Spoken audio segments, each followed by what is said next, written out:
touch on his and kind of go through each thing, and we'll open up for questions at the end. So hopefully you guys have lots of good questions. Think of some good ones. And what's the class that you're in right now? What's it called? Woods. Okay. So what are we building? Some furniture pieces? Our own thing right now. You can make your own project, huh? Whatever you want. Yeah. Awesome. What are you building? Building a set of claws. A set of what? Claws. Oh, nice. You ever seen the movie Wolverine? Wolverine? No, I haven't. Making like Wolverine claws. Oh, nice. Good deal. Well, that's good. So you guys get to build your own project. You got a really nice shop. The first time I've been to this school, you got a really nice wood shop in here. Lots of room. Very nice setup. So good job with that. So, all right. Well, let me. Let's see. I think I gave my copy. Adam, do you have a couple of those sheets yet? I'm just going to kind of go through that as we talk. Touch on each thing. So just a little history on myself. I said again, my name is Mark Jennings. I'm from Caledonia. So I went to Caledonia High School. And when I graduated high school, I didn't really want to be in an office setting, and four-year college wasn't really in the cards for me. I like shop class. That was my favorite class, and I'm sure some of you shop class is probably your favorite classes too, right? So I decided to go into carpentry school. I went to the WTC in La Crosse, the Wood Tech program, and at that time it was a 9-month program, so I went to that, and I graduated, well, I guess it would have been almost like the spring, almost a year after high school, and started at Wieser Brothers with Adam's dad, Brian, and his uncle Jeff. They formed Wieser Brothers in 1994, and I started with them in 1995. My first job, still here, 27 years later, or going on 27 years. So just a little bit of a history of Wieser Brothers is Brian and Jeff, they both went to carpenter school themselves in the, that would have been in like the mid-80s. And they worked for a contractor for about 7 to 10 years, and they decided to start their own business, and that was in '94. And I think we just celebrated our 26th year in business. They've grown from just themselves to about 150 employees now. So they've done very well in construction. And my career path with them, I started out as a carpenter, and we're fresh out of tech school, didn't hardly knew which end of the hammer to use, right? So worked in the field as a carpenter for several years and got liking that, and then all of a sudden I was moved to foreman as carpentry foreman. Did that for a few years, and then I moved into the superintendent role. So I worked as a superintendent on some large projects for probably about, I don't know, 5 to 7 years. And then I moved into a position they call general superintendent, which was kind of overseeing all the projects. And I did that for five years, I believe. And now just recently, within the last year and a half, I got promoted to vice president of field operations. So basically overseeing all field activities on all the jobs. So it's been a wonderful career path for myself, kind of going up through all the different ranks of doing things. And I'm glad to be here today to talk to you kids about opportunities in construction. It doesn't matter which trade, all the trades really need help. There's more work than there are young people to do it. So tons of opportunities in construction right now. So Adam, do you want to touch on your career path a little bit? Yeah, so I went straight out of high school and went to Wood Tech at Western in La Crosse. And then from there I was a carpenter for about 4 years, moved into the foreman role, and then from there an opportunity came about where now I'm scheduling all the employees. So I oversee all the jobs and how many men are on each job for each task. So that's kind of been a major learning experience for me, but I moved up pretty quick, and that's just a good example of how fast you can move up in construction. And it's pretty fun. So Okay, so I just want to touch a little bit about, now you guys have this little handout here, so I just kind of wanted to go through. If you look on there, the career path, and you'll see for field personnel, that's what Adam and I are. We're in charge of the field operations. You can see laborers, we've got concrete laborer finishers. So we have a bunch of both of those within our guys. We have roughly, like I say, about 125 to 150 in the field right now. We're ramping up. It's getting into the busy summer season, so we're ramping up. Carpenters, and I would say as carpenters, probably what, Adam, about 60% of our carpenters graduated from either the wood tech program in La Crosse, or also the program right here in Winona at Southeast Tech. That's called construction technology, and that's a 1 to 2 year program. We've got several graduates from there working for Wieser Brothers, and also the WTC program over in La Crosse. That's now been renamed. It was the wood tech program. Now it's called building construction and cabinet making, and that's a 1 year program. So about 60% of our field carpenters are graduates from those that were young people just like you guys starting out. Adam and I both started 19 years old and working up through as a career. And then we have field engineer interns, and those are young kids that are going to a 4-year program like UW Stout or UW Platteville. Mankato, I believe, has a more of a project management side, construction management. So kids that choose that career path, they work for us during the summers between college years, and they are field engineer interns. So they're basically getting field experience to prepare them to go in the office and be a project manager. And steel erectors, we have steel erectors. We do a lot of metal buildings, so those guys are, a lot of them are carpenters as well. They just move towards the steel. Another thing with that is welding. I'm sure some of you guys like welding. I like welding myself, so a lot of our steel erectors can weld, and they make connections up there slinging iron. You've seen that in different videos and cranes and everything. And then we move into more of the leadership roles. You can see project foreman. So a lot of guys, leadership isn't for everyone, but some people really like it. Once they get in the trade and they're doing things and they kind of master the activities they're doing, pretty soon they're directing others to help them. So you're leading a crew, kind of entry-level leadership. And then we've got concrete foremen, so that's another thing. Like a lot of our carpenters and concrete workers, we do all our own foundations at Wieser Brothers. So we're pouring footings, pouring the walls, we pour all our own floors, sidewalks, paving, the street curb and gutter, all that stuff we self-perform with our tradesmen. And then once you kind of mastered the foreman role, you move into what they call a superintendent. So you're not only in charge of, your own coworkers that you're overseeing more in a foreman role. You're in charge of, your coworkers, and you're leading them. When you move into a superintendent role, you're more into the whole project as a whole. So you're also in charge of any subcontractors like electricians, plumbers, HVAC, painters, drywallers. You're overseeing all their activities, and you're creating schedules to get projects done on time and within whatever budget or allowance in the bid. So it gets to be a lot of responsibility, but it's very rewarding. And then of course the VP of Field Operations, like I said, that's my current role now at Wieser Brothers, just overseeing everything that's going on in the field side of it. And also on the office personnel, you can see down there, there's just a lot of different avenues there you can do as well. As far as project administrator, now those are people that assist the project manager.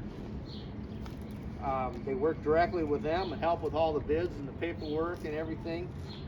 The project engineer interns, those are some of those students, like I said, that are going to college for the 4-year for the project management degree. And then you've got the estimators, the VP of pre-construction, so that's kind of all the activities that are going on before the job starts. There's a whole host of things that happen before you're actually out there with a backhoe digging a hole. A lot of activities going on before that happens. And then of course we have the VP of Construction, which is overseeing from the office side of things, all the activities, accounting, payroll, marketing, business development, going out and getting jobs and picking up new clients. That's all part of it. Myself and Adam, I guess where we kind of fit into the company is the hands-on, boots on the ground, out doing the work, right? I knew when I was your guys' age, I wanted to work with my hands. That's what I like to do. I wanted to build things, be outside. I like the outdoors. I grew up on a farm, still farm a little bit now as time allows. So I knew construction was a good fit for me. It's really rewarding to be able to go around and see now buildings that you worked on. When I'm riding around with my family, it's pretty fun to say, yeah, I worked on that building, or oh, we did that, or we remodeled that place. That's a lot of fun. It's nice to see what you did each day. It's very satisfying that way, that you show up on the job, you throw a whole bunch of stuff up, and even within a day you can see a huge difference from morning to end of day. So if those are kinds of things that you guys like, construction might be a good fit for you. Adam, you got anything to add on that? I think you did it all pretty well. And then I just wanted to touch on a few things of projects that you guys might be familiar with here in Winona. We've done a lot of work in Winona. I'm sure you know where the new Fairfield building is, that hotel by Fleet Farm. We built that from the ground up probably about 2 years ago. We probably had upwards of 20 carpenters and concrete workers from Wieser Brothers on that project at a given time. We're doing a lot of work for RTP here in Winona throughout their facilities. Some remodel work, and we have a new warehouse. We're starting construction with those guys. The St. Martin's School, I'm sure you're familiar with that. We just finished up a big addition and remodel there. Windcraft, we did a big warehouse facility kind of behind Fleet Farm down on that end of town a couple years ago. We did some remodel work at the Holiday Inn. Hiawatha Valley Mental Institute, that's right behind Wellington's, the bowling alley. We built that. That was a wood frame structure a few years back, ground up construction. Immaculate Heart of Mary, the seminary. Up there we did a huge renovation and elevator addition to that building.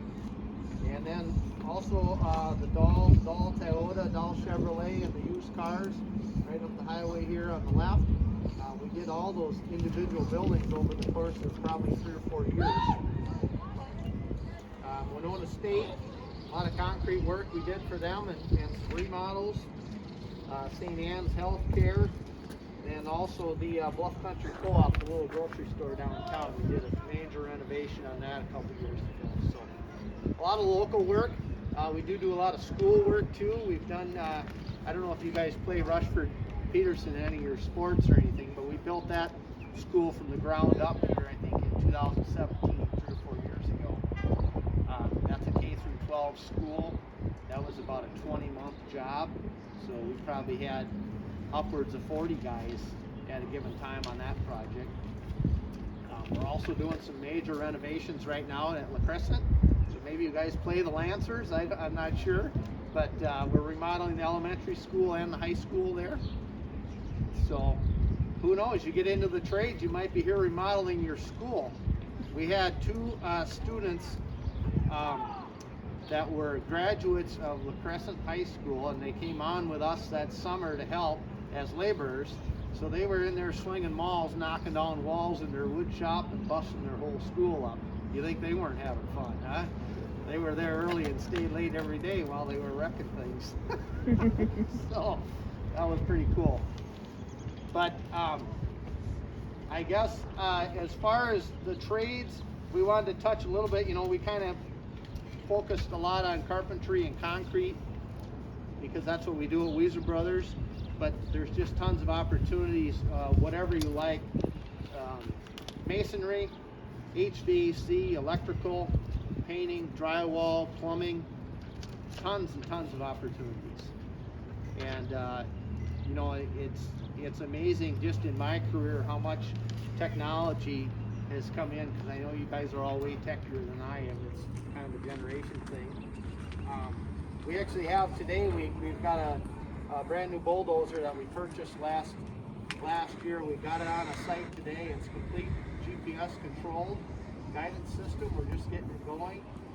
So the operator can look at a screen on there and it knows exactly what height to hold the blade and how to pitch it. You put the whole blueprint into the screen and it helps basically guide the whole machine through. So that's how advanced technology is getting even in construction.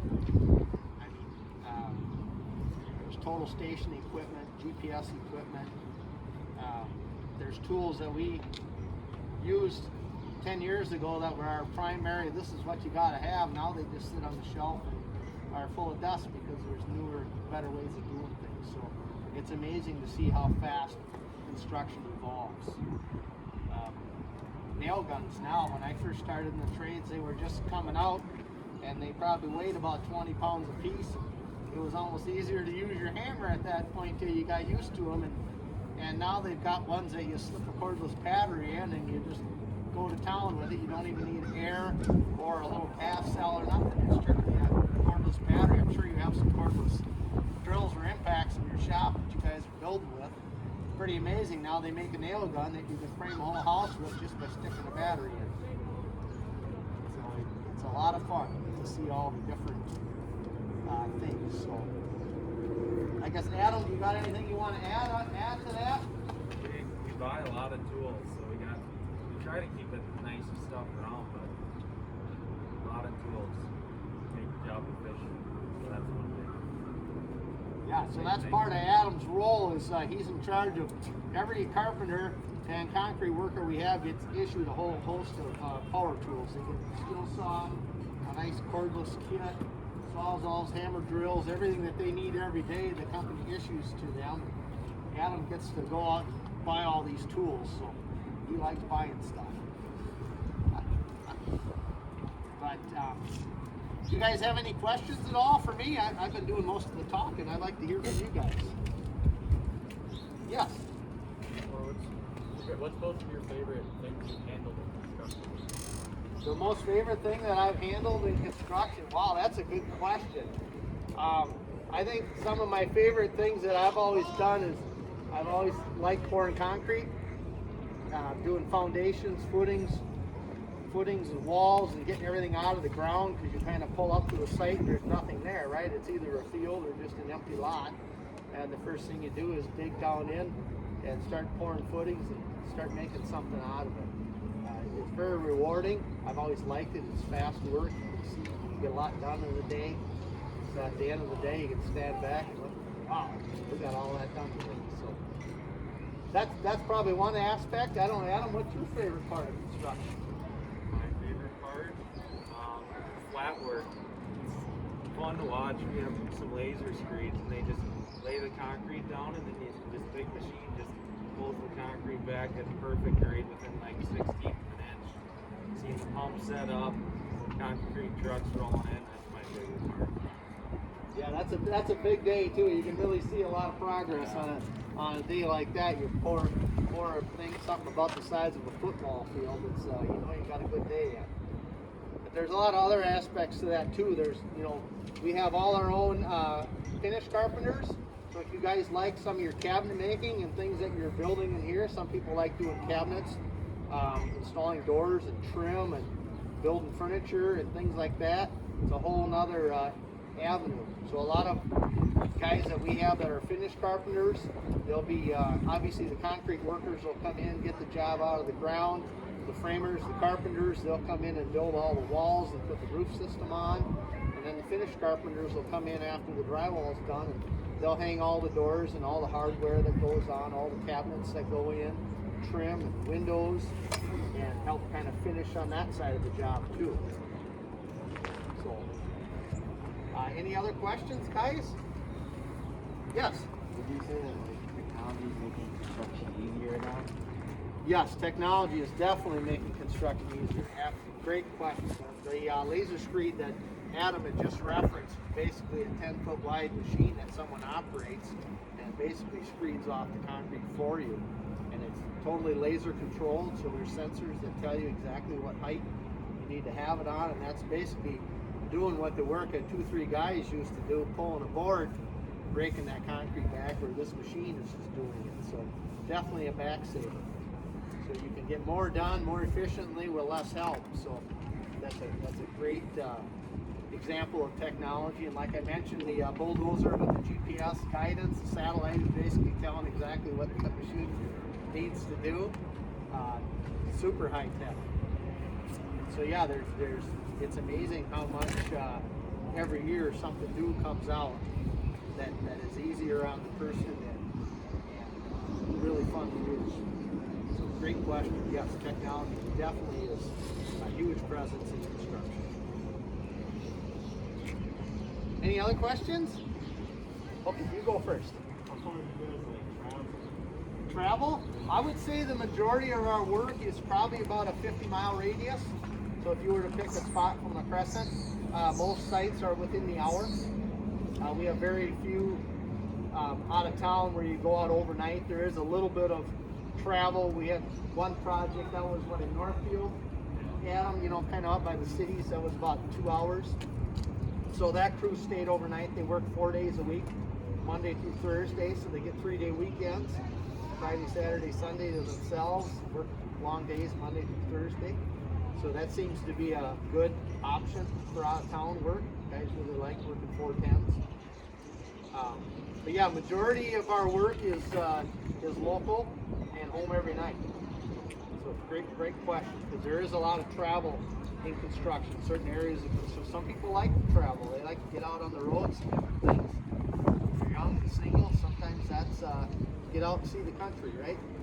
Work in different areas. Some people would rather be home. They have other commitments at home, so they're home every night. It kind of depends on the individual. Great question. Yes? What's the hardest part of construction? The hardest part of construction? That's a good question. The hardest part, I guess it kind of depends where you're at in your career. Probably when you're first starting out, you might think the hardest part is some of the physical work. Oh man, that's tough on my back. You get used to it. You get strong, and it's very physical and active. It's good to be active. So that might be more of it when you're early in your career, but as you get more involved in your career and in leadership, it seems to be sometimes the more stressful parts of are just the coordinating and scheduling and managing all the activities. But once you do it for a little while, it seems to really come natural, and it's a lot of fun. So it the hardest part changes a little bit as you go through your career, I guess. I like to use the word challenging, because you want to be challenged, right? So hard is, a lot of things are hard in life, but challenges are something that takes a lot of thinking, and how am I going to get through this, and you muscle your way through it, or whatever that is. So, great question. Anyone else? I guess I've got a couple. Yes. The first one being, has the price of lumber slowed production down for you this year? The price of lumber, great question. It's gotten crazy expensive, so a lot of things we're trying to be creative on minimizing waste to next to nothing, just because an average sheet of plywood is over $40 now, where it was about $10 pre-COVID, right? And it's following out, same thing is following with steel, kind of all materials, insulation, it's all kind of coming in waves. So construction costs have really gone way up, but people are still building. People are building, things have to be built. A lot of these facilities that we work for, they're making food, they're making products, they have to keep operating, so they're always needing carpentry work done. They need things to get done, so they're finding ways to do it. And on our end, we need to be responsible and don't throw that 2x4 away. Save that short one. We're going to be able to use it somewhere else. So it's really kind of helped us minimize waste. As far as costs, there's a lot of speculation of when material costs are going to come down, but for right now, they're very expensive. So it's really, we've tasked all the field guys to be very mindful of waste and what they're using, and measure that board twice and then cut it, right? Don't just flop it. Ooh, I mismeasured it. So make sure you guys study those little lines on your tape measures, okay? They can become very important. So But yes, great question. But as of right now, construction is very good. More work than there are young people to do it. So it's very important that we're out offering career opportunities to young people like you guys, because there's very good jobs in construction, all phases. Whatever you want to do, it's definitely an opportunity, and you can really earn a really good living doing it. Great question. Anyone else? I guess my last one here. What advice would you have to someone who wants to get into the field? To get into construction? Yeah. I guess advice for someone that wants to get into construction. I think some of the most important things are just being open-minded. So you need to always be willing to learn, because the construction industry changes so fast, right? The ways we did things even a year or two ago aren't the way we're doing them now. So you got to be open-minded and willing to change what you're doing. You need to have a good work ethic. You need to get up early, show up on time, be willing to stay late, put in the time, and it'll come back to you. You want to elevate yourself. You want to be ahead of the pack. You want to make sure that what I'm doing and how I'm doing my work is keeping me ahead of the rest. So I'm getting noticed and being first one to be able to advance, because there's all different rungs of the ladder that I listed off and are on your sheet, and each one takes certain skill set and certain drive and work ethic to get there. So you need to always have your best foot forward, right? So, but yeah, great question. So a lot of simple things. Show up on time, open-mindedness, good work ethic. Those three alone will carry you places you don't even know are out there yet for young people like you. Pay attention in class.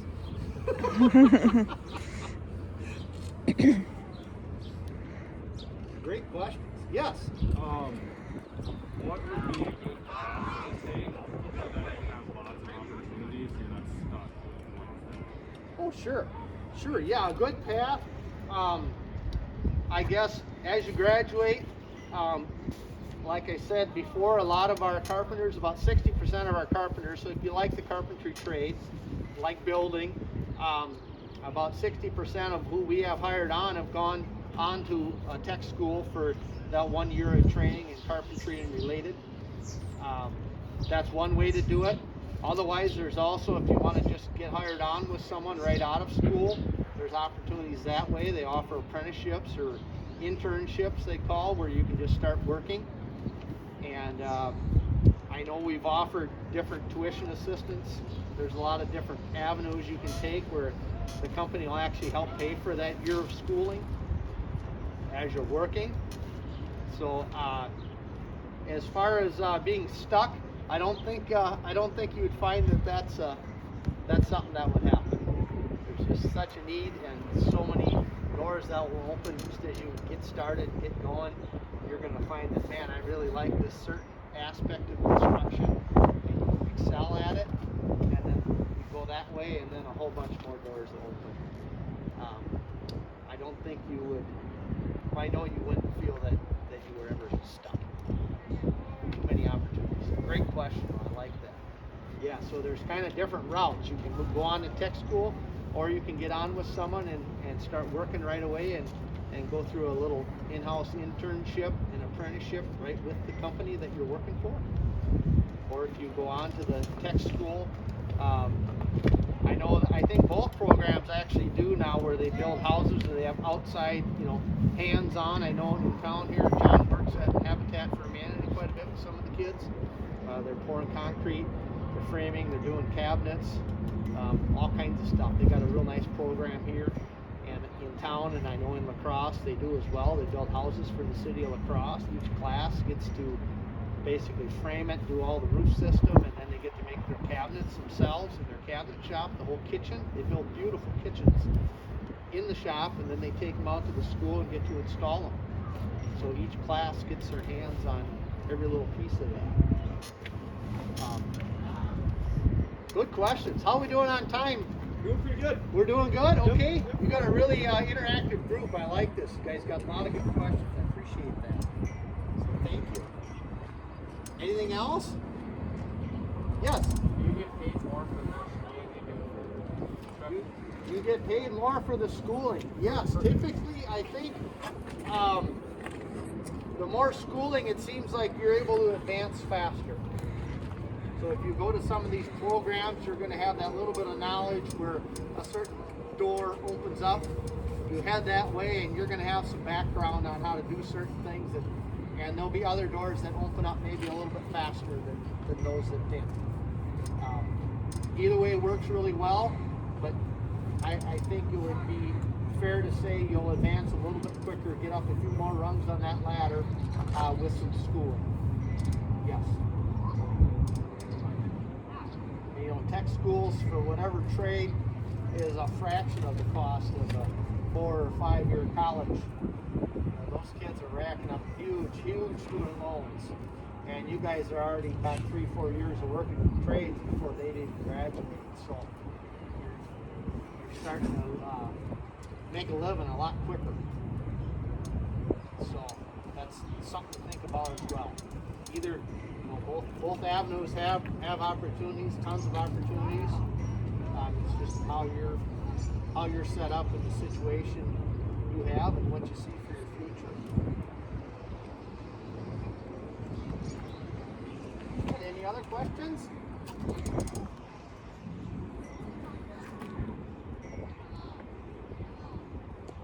Well, good. Adam, you got anything else you want to add? No? Okay. Well, good. I've got some trinkets.